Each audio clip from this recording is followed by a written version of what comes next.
Assalamualaikum warahmatullahi wabarakatuh.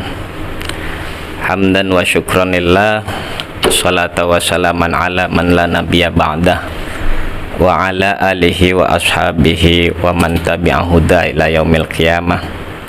Faqultu rabbi shrah li sadri wa yassir li amri wa hlul 'uqdatam min lisani yafqahu qawli.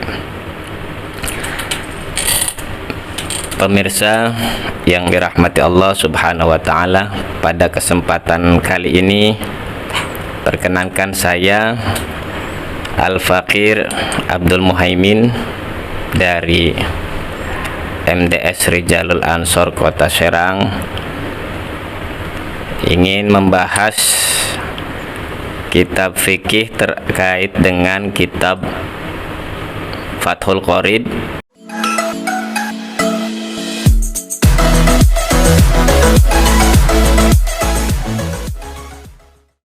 Kita lanjutkan pada fardu wudu. Faslun wa furudul wudu isittatu asya'a.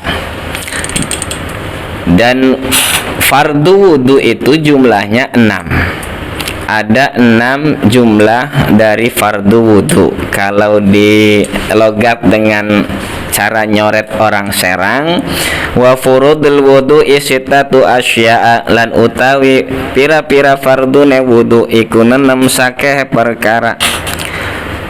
Kata orang pesantren asya'a, kenapa tidak dibaca asya'in? Ini masuk pada syarat kalimah isim ghair munsharif, kudu jar alamat jar fathah, wajur bil fathati ma la yansharif malam yudhaf aw yakuba da al radib.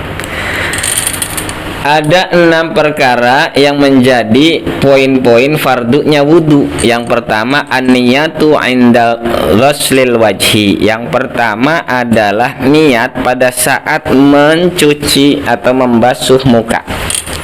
Inda ghuslil wajhi, dalam hati berniat diri untuk berwudu. Itu fardu. Lantas kemudian kalau nawaitul wudu'a itu niat bukan? Bukan. Itu lafadz niat, karena yang disebut niat posisinya ada di dalam hati. Kalau yang disebutkan dengan lantang nyaring, biasa anak-anak itu kita sering dengarkan hafalan atau mahfudot, nawaitul wudu'a li raf'il hadasil asghari, itu namanya talaffuz niat, melafadzkan niat. Nah, selanjutnya ghuslul wajhi, rukun wudu yang kedua atau fardu wudu yang kedua adalah membasuh muka.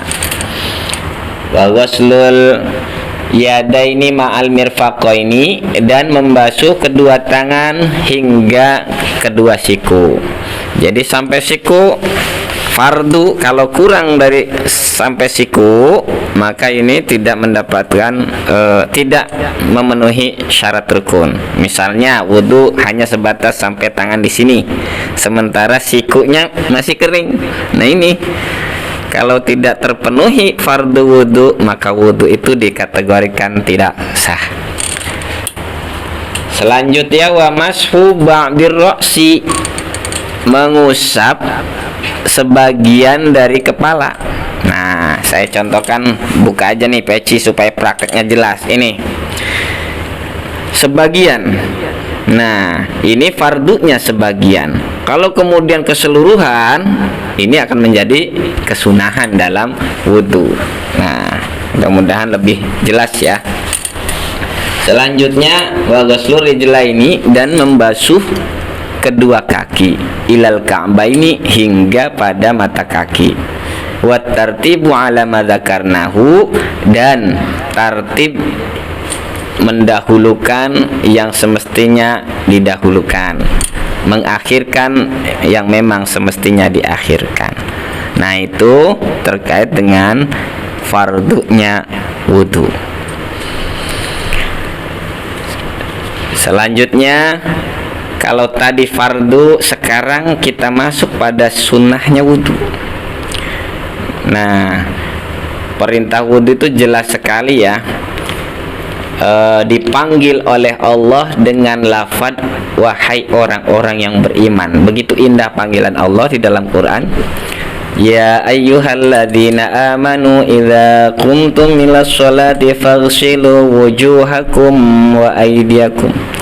Jadi panggilan seruan kepada orang-orang yang beriman untuk bersegera mendirikan sholat, dan ketika hendak mendirikan sholat basuhlah, bersucilah. Intinya perintah di sana untuk bersuci, berwudu.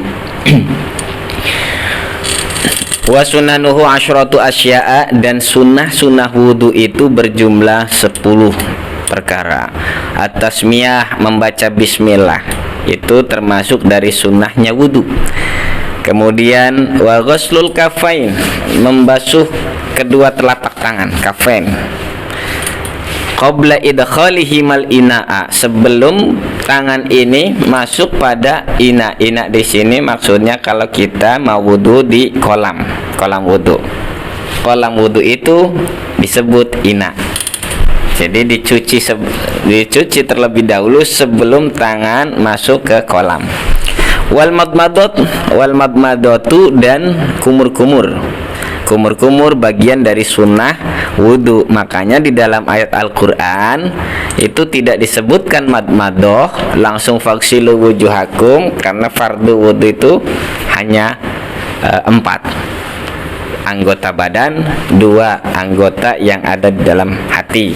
Niat dan tertib masuk hati, anggota badannya muka, tangan, kemudian kepala, serta kedua kaki, itu fardunya. Kalau madmadoh masuk pada kesunahan wudu.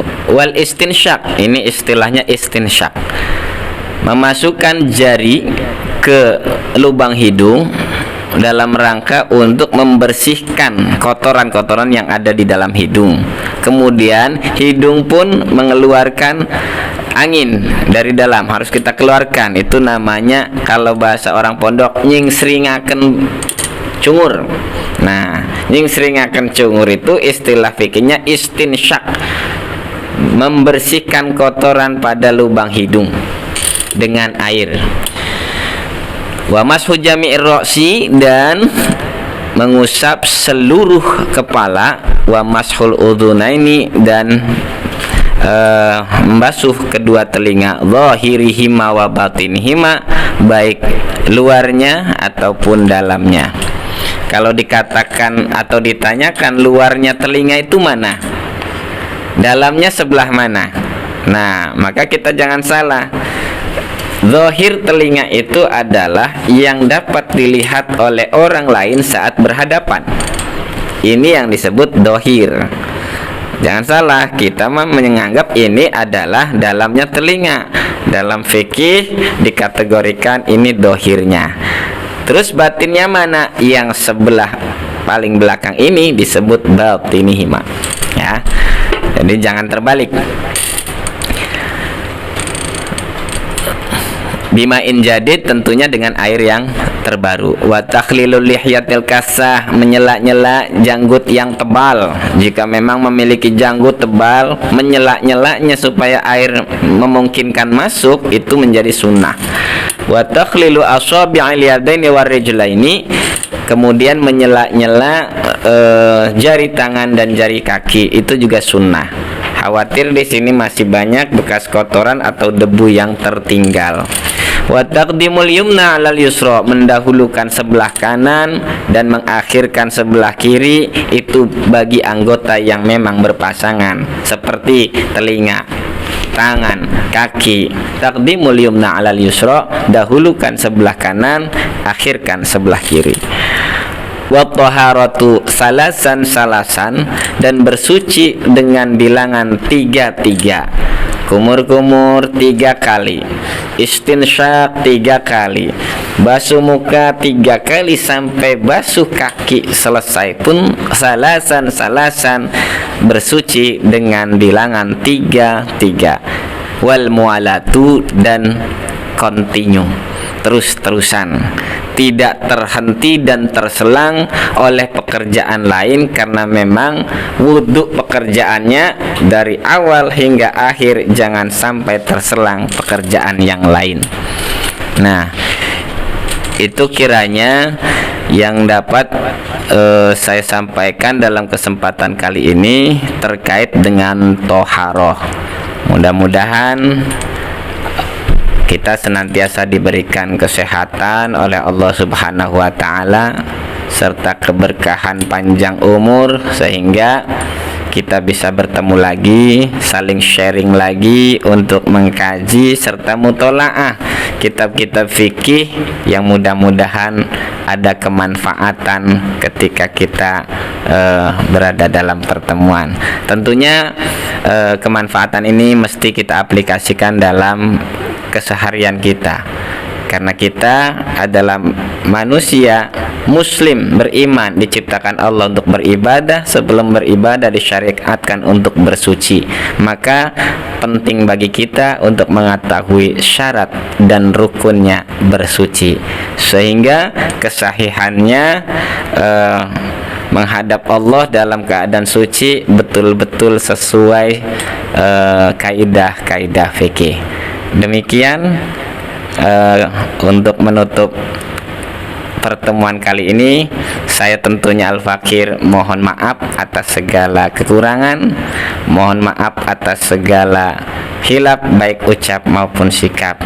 Akhirul kalam, wallahul muwaffiq ila aqwamit thoriq. Wassalamualaikum warahmatullahi wabarakatuh.